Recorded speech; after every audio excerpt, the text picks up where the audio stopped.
If Jim were in charge of handing out punishments for the 1996 curtain call incident, would his punishment to Triple H have been more severe? It seems like anything would have been more severe. I can't help but think if Jim's mentor, Bill Watts, had been in charge, Triple H would have been fired on the spot. Also, would Jim have considered ending HBK's world title reign early because of his role in the incident?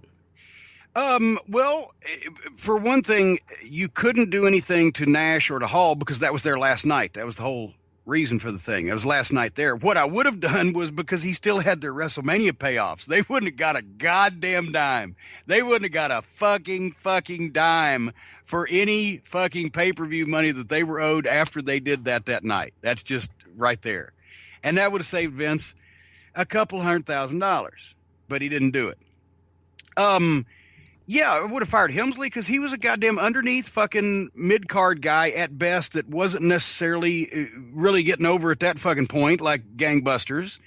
And why the fuck that he would think that he had the status in the community just because he hung around these guys and rode in the car with them and they liked to him being around because that way they could preserve their pecking order. Everybody had a little spot.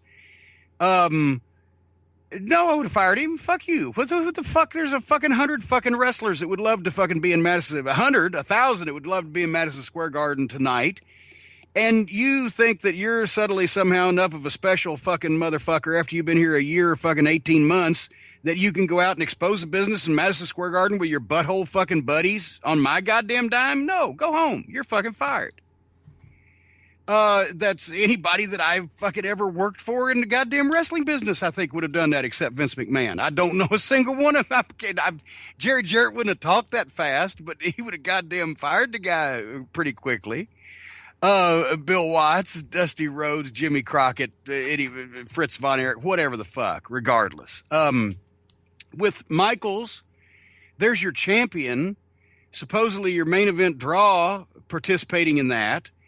I would have, to me, and I don't think I would have been alone in this from a lot of people I worked for in the wrestling business or with in the past. I would have said, okay, his two fucking friends are gone to WCW and they're going to have some influence because they got these big money contracts. So they're going to be pitching him so they can all be together.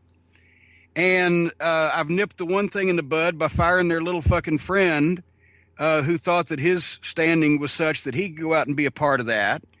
And I ain't going to pay fucking Hall and Nash any of the money they owe them for pay-per-view because I'm going to fine them for exposing the business in the biggest town in America.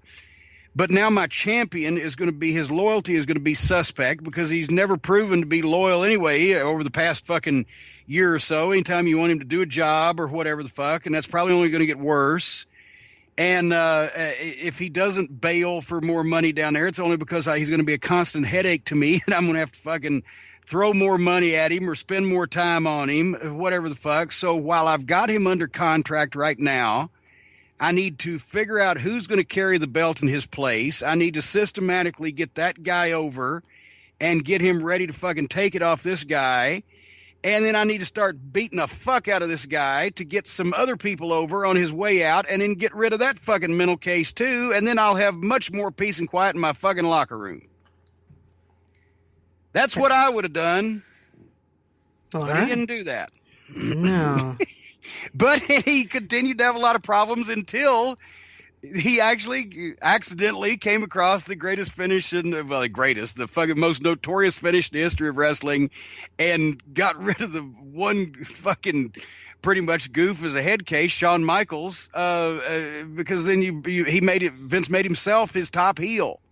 So but anyway, it would have saved a lot of drama.